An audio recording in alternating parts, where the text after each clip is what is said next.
A gente mostra, então, o calendário do Flamengo para o início dessa temporada. Tem o Campeonato Carioca, que começa amanhã, dia 12 de janeiro. Supercopa, no dia 29 de janeiro. Daqui a pouquinho a gente vai falar mais sobre isso. Tem o Mundial, que é do dia 1º de fevereiro até o dia 11 de fevereiro. E a Recopa, nos dias 21 de fevereiro e 28 de fevereiro. Vamos falar então desse Flamengo. O Flamengo começa a sua temporada até 81 partidas. É muito difícil que isso aconteça, mas é realmente absurdo o número de jogos que o Flamengo pode chegar na temporada. Fala, Zupa, tudo bem? Boa noite. Tudo bem, boa noite, Marcela, boa noite, André, boa noite ao fã de esportes, boa noite ao Vitor Pereira, que está olhando o calendário, está falando, tá faltando dia pro tanto de jogo que eu vou ter que fazer, né? É um monte de conta, né? Pelo menos ele tem um elenco bem cheio para ele espalhar nesses jogos. Tudo bem, André? Boa noite. Tudo bem, Marcela, boa noite a você, ao Gustavo, uma ótima noite a todos. O Vitor Pereira tende a ter uma segunda temporada no futebol brasileiro bem melhor do que a primeira no Corinthians, porque a mudança de clube é feita com 2 upgrades, digamos assim. Primeiro, ele conhece o calendário, ele conhece as dificuldades, ele já passou por elas. Então, ele é um treinador do ponto de vista da adaptação, que é o que a gente vem conversando há muito tempo. Talvez a principal qualidade que técnicos que sempre trabalharam em outros centros e vieram para o Brasil seja a capacidade de se adaptar. E ele vai poder aplicar a capacidade de se adaptar que ele adquiriu quando trabalhou no Corinthians, utilizando um elenco que oferece a ele melhores condições de atingir os seus objetivos e resolver problemas e passar por essas dificuldades todas. A contrapartida é o calendário absolutamente insano do Flamengo, com essa possibilidade de mais de 80 jogos se as coisas andarem bem. A torcida quer que esses 80 e tantos jogos sejam disputados, a diretoria quer. De fato, os jogadores também querem, porque isso vai significar, evidentemente, uma temporada muito boa, mas não é assim. Não pode ser assim, é muito jogo, mesmo para um grupo tão profundo como o grupo de jogadores do Flamengo em qualidade e quantidade. Ô Zupa, sabe que eu fico me questionando em relação ao campeonato estadual que começa, se o Vitor Pereira já começa com aquela obrigação de vencer. Porque no ano passado a gente viu um campeonato estadual com o Paulo Souza, que ele faz muitos testes e ninguém entendia exatamente o que ele queria com a equipe. Ele não consegue a conquista e aí ali é ladeira abaixo. Ali não tem mais o que fazer com o Paulo e ele simplesmente não consegue mais organizar a equipe. Por conta disso, existe essa obrigação do Vitor Pereira vencer com o Flamengo? Não, eu não acho que exista obrigação. Eu não acho que a variação do trabalho tem que passar por isso. É claro que, dada a vantagem que o Flamengo tem sobre os rivais no Rio de Janeiro, quando o Flamengo não vence, quando esse Flamengo não vence o campeonato estadual, isso gera um impacto, isso assusta. Fala, poxa, mas o Flamengo é tão melhor que os outros. Mas eu acho que o ponto principal não é nem se vai vencer ou não o Carioca. É claro que é melhor vencer do que não vencer, é evidente. Mas é a maneira que as coisas acontecem. E eu acho que esse foi o principal ponto do Paulo Souza. Não foi não ter vencido o estadual. Porque se ele tivesse perdido para o Fluminense do Abel Braga, como perdeu, mas o trabalho tivesse num bom desenvolvimento, depois do Carioca, com a Libertadores, com o Campeonato Brasileiro, as coisas iam entrar nos eixos e não ia se lembrar do Carioca. O problema é que o Flamengo perdeu o Campeonato Carioca em um trabalho que não andou. E aí as coisas juntam e aí a relação não foi boa. Jogadores não aceitaram os métodos de trabalho. Talvez o fato de não ter vencido o Campeonato Carioca seja a consequência daquilo que estava ruim, e não o contrário. Não o Paulo Souza caiu ou ficou em maus lençóis porque não venceu o Campeonato Carioca. O André falava da comparação de temporadas, né, do Vitor Pereira para a sua primeira no Brasil para agora. Ele tem um ponto positivo na relação com o estadual. Ao mesmo tempo que ele vai ter que pular etapas por causa do Mundial, né, assim como o Palmeiras fez na última temporada, eu acho que esse é um bom case. Como o Palmeiras se preparou bem para o Mundial, acelerando etapas no estadual. Por outro lado, dessa vez o Vitor Pereira vai enfrentar o Campeonato Carioca. Que é um Deixa de ser agora um Vitor Carioca, agora tá bom. Que é um campeonato que permite mais deslizes do que ano passado. O Campeonato Paulista, se o clube grande vacila, ele não vai. Ele fica pelo caminho. Né? No Campeonato Carioca é um campeonato bem mais fraco. Então permite ao técnico um pouco mais de margem de erro. Mas no caso do Vitor Pereira, eu acho que o grande fato marcante desse começo de temporada é como preparar o Flamengo para o Mundial. E é preciso pisar no acelerador, como o Palmeiras fez ano passado e chegou muito bem para pegar o Chelsea. Ao mesmo tempo, eu fico pensando, André, que são 3 competições ali de tiro curto, né? Tem a Supercopa de um jogo só, a Recopa 2 partidas, o Mundial, que é muito curtinho também. E tem o campeonato estadual, que tem um pouco mais de jogos, mas aí o Vitor Pereira vai ter de colocar times mistos em muitas partidas. Independente de como a equipe estiver jogando, ela precisa ter algum desses títulos? Você acha que a torcida não vai aceitar não ter pelo menos algum ou alguns desses títulos?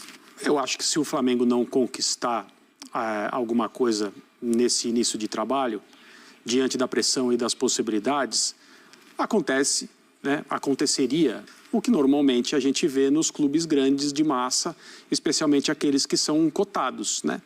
Quando existe um problema, digamos, como o Flamengo viveu no ano passado, nessa época, com o Paulo Souza, a tendência é o ambiente ficar mais carregado e as dificuldades aumentarem. Desgaste normal, talvez, no caso do Paulo Souza, a gente precisa sempre considerar a falta de sintonia que aconteceu entre comissão técnica e grupo de jogadores. Isso é muito importante no futebol. As responsabilidades são divididas, mas recaem sempre sobre quem lidera. Mas veja, é possível cobrar o título do Mundial do Flamengo? Não, não é. Isso não é uma coisa razoável. Se não passar pelo primeiro jogo e não disputar a final, a leitura vai ser um Mundial decepcionante. Aconteceu com o Palmeiras há alguns anos, né? No primeiro Mundial dessa sequência que o Palmeiras disputou. A gente vai ter que falar que o Flamengo jogou mal, que as coisas não andaram bem, que foi uma frustração. Agora, o campeonato estadual, e aí é preciso repetir esse assunto sempre, é pré-temporada. Pré-temporada. Os jogos do Flamengo contra os times pequenos do Rio de Janeiro são treinos de uniforme. Os jogos do Flamengo contra os médios são jogos-treinos. Os jogos do Flamengo contra os times com os quais o Flamengo tem rivalidade histórica são partidas oficiais importantes nas quais o Vitor vai poder medir a qualidade do seu time na preparação para o que interessa. Então o Flamengo vai jogar o campeonato estadual para treinar? Sim, para treinar. Não precisa chegar às fases decisivas? Precisa. É o que normalmente acontece. No ano passado, deu errado. O Flamengo foi à final e perdeu para o Fluminense em 2 partidas nas quais o time do Abel Braga, certo? Certo. Foi futebolisticamente superior ao time do Paulo Souza e o título ficou com o Fluminense com todos os méritos. Mas o campeonato estadual é basicamente isso. Os jogos contra os grandes e as fases finais, eventualmente uma decisão. Dá para cobrar o Flamengo? Não sei, o Flamengo não é o atual campeão estadual. Precisa ser? Precisa jogar, precisa mostrar a evolução do trabalho, precisa dar perspectivas para quem está assistindo. O torcedor precisa olhar e entender que dali vem uma temporada boa, no que importa, que é a Copa do Brasil, Copa Libertadores, evidente o Mundial e o Campeonato Brasileiro. As coisas precisam andar. Eu não sei se é necessário cobrar troféu de um time que tem ganho bastante nos últimos anos e vai continuar ganhando. Olha, e falando sobre Supercopa do Brasil, a sede está confirmada finalmente. Existiu a informação um pouco mais cedo de que iria ser em Salvador, mas não, vai ser em Brasília. A CBF confirmou nesta quarta-feira, então, que a final entre Flamengo e Palmeiras será lá no estádio Mané Garrincha, no próximo dia 29 de janeiro. Mesmo com os incidentes dos atos antidemocráticos do último domingo, o Ricardo Capelli, interventor da Segurança Pública do Distrito Federal, ele confirmou que tem plena condição de segurança para a realização do evento. As 2 equipes já decidiram a Supercopa no estádio em 2021 e, na ocasião, o Flamengo saiu campeão nos pênaltis. Foi aquela final que a gente, inclusive, estava falando ontem, né? Que foi o jogo que começou a temporada e todo mundo falou, agora vai ser a super temporada. E ainda foi uma boa temporada de Palmeiras e também de Flamengo. E a verdade é que eles entregaram absolutamente tudo naquela partida. Mudaria alguma coisa ser em Salvador, ser em Brasília, Zupac, para as equipes? Não mudaria. Um reduto bem rubro-negro, né? Brasília, mas Salvador também não deixaria de ser, né? É a discussão que a gente teve no ano passado, quando o Atlético Mineiro queria...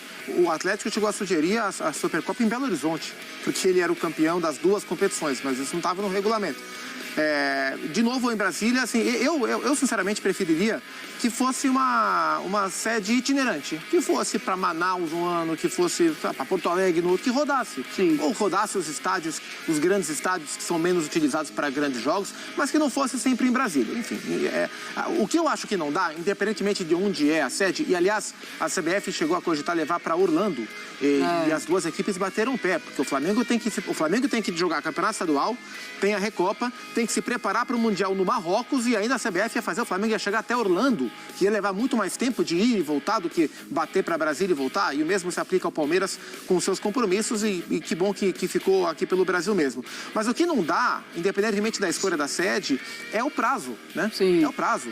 Faltam 18 dias para a competição, sabe? Isso não tem como. A CBF tem que promover melhor o seu evento. Não tem por que demorar tanto para escolher a sede, né? E o ano passado foi a mesma coisa. Então, assim, tem que ser tratado de maneira mais profissional. Tem que escolher bem antes onde vai ser a Supercopa e não 18 dias antes da competição.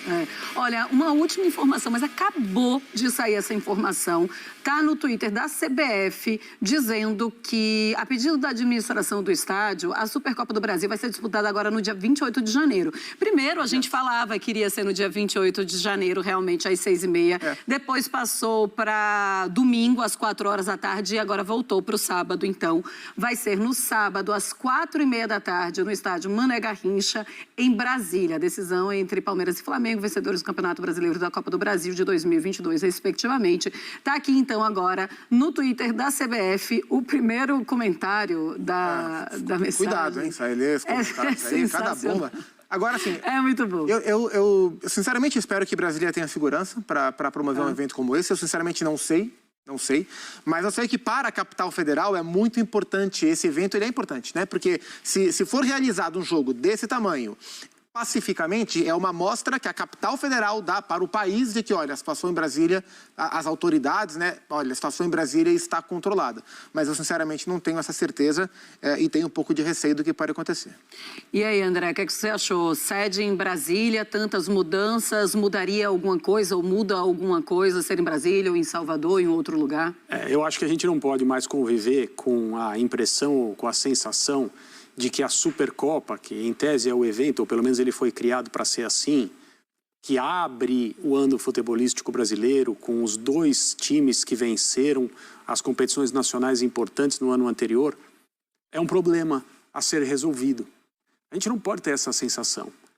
O nível de desorganização não pode chegar a esse ponto de data ficar em dúvida até poucos dias antes do jogo, ninguém conseguir se preparar direito, a CBF ficar sob pressão dos clubes, ter ideias esdrúxulas como fazer a Supercopa em Orlando. O problema não é a Supercopa em Orlando.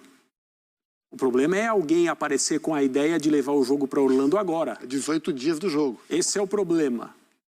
Se alguém, patrocinadores internacionais, americanos, querem levar a Supercopa para Orlando, alguém será a favor, alguém será contra, alguém vai argumentar que em Orlando tem um contingente de brasileiros, né, no estado da Flórida, de maneira geral, que pode ser uma coisa legal, faz um contrato de tantos anos e faz o jogo nos Estados Unidos, e os clubes que vão disputar ficam sabendo disso com antecedência mínima. O problema não é esse. O problema é alguém ter essa ideia, vamos levar para Orlando, vamos para Salvador. Aí um clube decide, como no ano passado o Atlético, não, Belo Horizonte é melhor. Aí fica aquela guerra de reservas. O Flamengo fez reservas em 6 hotéis. E aí os departamentos de logística se enfrentam. O do Flamengo é melhor do que o Atlético Mineiro. E fica essa briga nas redes sociais. Então, assim, um jogo que é para ser legal e que é para ser bem visto e que é para fazer parte do calendário como uma ocasião importante e a cada ano mais importante, precisa ser bem organizado. Tudo bem, houve um tumulto no domingo passado em Brasília e é natural a necessidade de entender se há condições de segurança para que o jogo não seja afetado também e aí se transforme de fato num problema muito grande. Mas não dá para realizar um jogo de futebol em Brasília. Já existe aí nas redes sociais uma movimentação de torcedores dos dois times, cada vez mais rivais, pensando em marcar brigas, se preparando para confrontos, talvez explorando um problema de segurança pública que está claro para todo mundo desde domingo passado. Alguém precisa tomar uma decisão em termos de autoridades do esporte, da segurança pública no Distrito Federal, CBF, os clubes, o jogo vai ser em Brasília e vai transcorrer de maneira normal, porque haverá efetivo, haverá um plano de segurança, esse plano vai ser bem executado, o jogo vai ser realizado. Ou então, para com Supercopa, para com um jogo de futebol, para com tudo, porque para onde se vai?